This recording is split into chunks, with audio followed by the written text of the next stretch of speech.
अस्सलाम वालेकुम नाजरीन, आप देख रहे हैं गुलिस्तान न्यूज और प्रोग्राम न्यूज एट 6 के साथ मैं हूं आपका मेजबान इदरीस फलाही। नाजरीन, इस खास प्रोग्राम में 6 बड़ी खबरों पर नजर डालेंगे और एक एक करके आप तक पहुंचाने की कोशिश करेंगे। सबसे पहले बात करेंगे वज़ीर-ए-आज़म मोदी के हवाले से और खासकर बांग्लादेश के अंदर नव-मुंतखब वज़ीर-ए-आज़म की हलफ बर्दारी तकरीब के हवाले से। आपको बता दें जहां पर यह बड़ी खबर आ रही है और बांग्लादेश के नव-मुंतखब वज़ीर-ए-आज़म की हलफबर्दारी तकरीब होने जा रही है और इस हवाले से इत्तलात यह है कि हलफबर्दारी तकरीब में वज़ीर-ए-आज़म मोदी को दावत का इम्कान है। बीएनपी की कामयाबी और नई हुकूमत की तैयारियां तेज हो गई हैं बांग्लादेश के अंदर। वहीं पर बात करें तो वज़ीर-ए-आज़म मोदी को भी बाकायदा तौर पर इस तकरीब में दावत मिलने का इम्कान है और वज़ीर-ए-आज़म मोदी की जानिब से बाकायदा तौर पर फोन राब्ता किया गया, मुबारकबाद पेश की गई है, दो तरफा ताल्लुकात पर जोर दिया गया है और उसके बाद अब यह इम्कान जाहिर किया गया है कि मंसूबा बनाया जा रहा है बीएनपी की जानिब से कि वो वज़ीर-ए-आज़म मोदी को भी बांग्लादेश के अंदर हलफबर्दारी तकरीब में बुला सकते हैं। बांग्लादेश की सियासत में एक अहम पेशरफ्त या सफारती पेशरफ्त सामने आई है, जहां बांग्लादेश नेशनलिस्ट पार्टी ने हालिया आम इंतखाबात में कामयाबी के बाद अपने कायद तारिक रहमान की तकरीब हलफबर्दारी में वज़ीर-ए-आज़म हिंद नरेंद्र मोदी को मदऊ करने का मंसूबा बनाया है। बाउसूख ज़राए के मुताबिक तकरीब के लिए इलाकाई सरबराह ने ममलिकत को दावत देने की तैयारियां जारी हैं और वज़ीर-ए-आज़म मोदी को अहम मेहमानों में शामिल किए जाने का इम्कान है।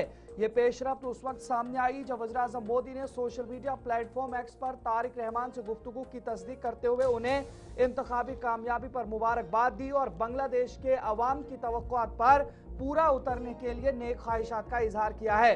उन्होंने दोनों ममालिक के दरमियान तारीखी और सकाफती रवाबित का जिक्र करते हुए अमन, तरक्की और खुशहाली के लिए भारत के आज़म का इयादा भी किया है और ज़राए के मुताबिक अगर दावतनामा बाज़ाब्ता तौर पर इरसाल और कबूल कर लिया जाता है तो नई क़यादत के तहत ढाका में मुनाकिद होने वाली यह तकरीब बांग्लादेश पाक भारत नहीं बल्कि भारत बांग्लादेश ताल्लुकात में एक अहम संग-ए-मील साबित हो सकती है।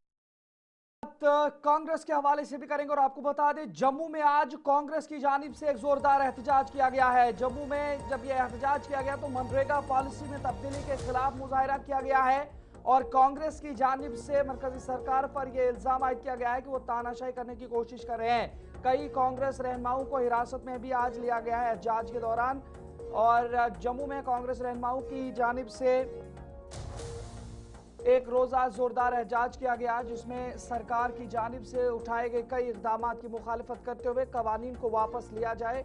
उन्होंने कहा कि मनरेगा का नाम बदलकर और पॉलिसी में तरमीम करके रोजगार छीनने की कोशिश है। उन्होंने कहा कि जो पॉलिसी अब जी-राम जी के तहत रखी गई है उसके मुताबिक 40% जो रियासती सरकारों के ऊपर बोझ डाला गया है, जम्मू कश्मीर ये बोझ बर्दाश्त नहीं कर सकता। उन्होंने कहा कि जम्मू कश्मीर की हालत यह है कि यहाँ तनख्वाह मुश्किल से पूरी होती है तो इस स्कीम में 40% कैसे दे सकते हो और यही वजह है कि खदशा है कि सरकार इस स्कीम के तहत मिलने वाले फवायद को छीनना चाहती है। तमाम मरकजी सरकार और बीजेपी ने इस स्कीम का दिफा करते हुए कहा है कि 100 दिन के बजाय 125 दिन का रोजगार किया गया है और कांग्रेस पर आवाम को गुमराह करने का इल्जाम है।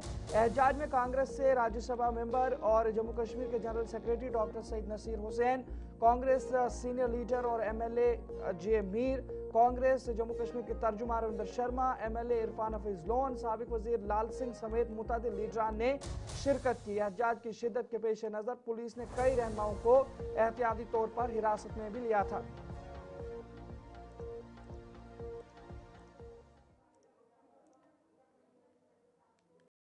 खत्म करने की जो साजिश है भाजपा की, उस साजिश के खिलाफ में और जो राइट टू वर्क यूपीए सरकार के द्वारा जो मजदूरों को दिया गया था, उस राइट टू वर्क को प्रोटेक्ट करने के लिए हम ये एहतजाज पूरे देश भर में कर रहे हैं। आज जम्मू रीजन में बड़ा एहतजाज हम कर रहे हैं इसके खिलाफ। सर, जो ट्रेड डील की गई है यूएस के साथ, जिस प्रकार से राहुल गांधी कह रहे हैं कि एंटी फार्मर्स है, उसको क्या कहेंगे आप?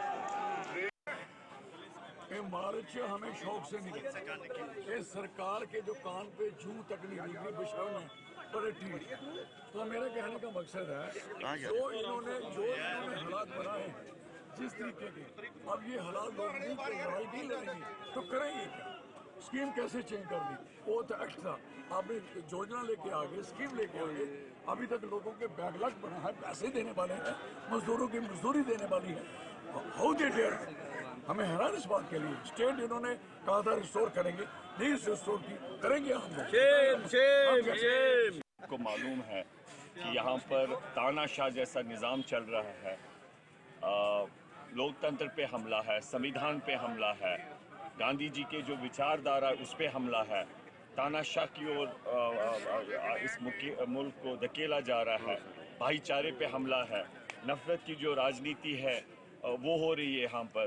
तो आप देखिए अत्याचार, संसद में इन्होंने किसान विरोधी कानून लाए और जब उस पर कांग्रेस पार्टी ने विरोध किया, उसके बाद किसान लोग पुरअमन तरीके से अपने हुकूक के लिए अच्छा, हमकी नरेगा जो मुहिम है पूरे देश के अंदर कि उसको बचाओ, कि गरीब आदमी की रोजी रोटी का साधन जो था, गांव में बैठे अपने मोहल्ले में, अपने पंचायत में वो काम मिलता था, काम करता था और गरीब आदमी भूखा नहीं मरता था। 5 से 6 करोड़ लोग जो हर साल उनको रोजगार मिलता था, उस मुहिम को इन्होंने बंद किया है। और अब झूठ बोल करके लोगों को बता रहे हैं कि 40% पैसा जम्मू कश्मीर की सरकार कहाँ से दे, जो तनख्वाह नहीं दे सकती। तो नई स्कीम जो बनाई, देखो आज पूरे देश में मनरेगा वापस लाओ का एहतजाज कांग्रेस पार्टी का था, क्योंकि नरेंद्र मोदी ने 80% रूरल एरिया में रहने वाले लोगों, गरीबों, मजदूरों के कमर पर लात मारी।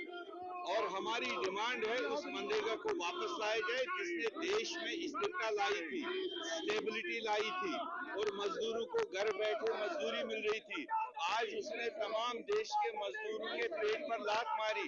कांग्रेस पार्टी तब तक नहीं बैठेगी जब तक मनरेगा जैसे कानून को वापस देश में नहीं लाएगी, जिससे गरीबों, मजदूरों को और ग्रामीण इलाकों को फायदा हुआ था पिछले 10-15 साल से, उसको हम वापस कायम करेंगे। डिटेन किया गया है।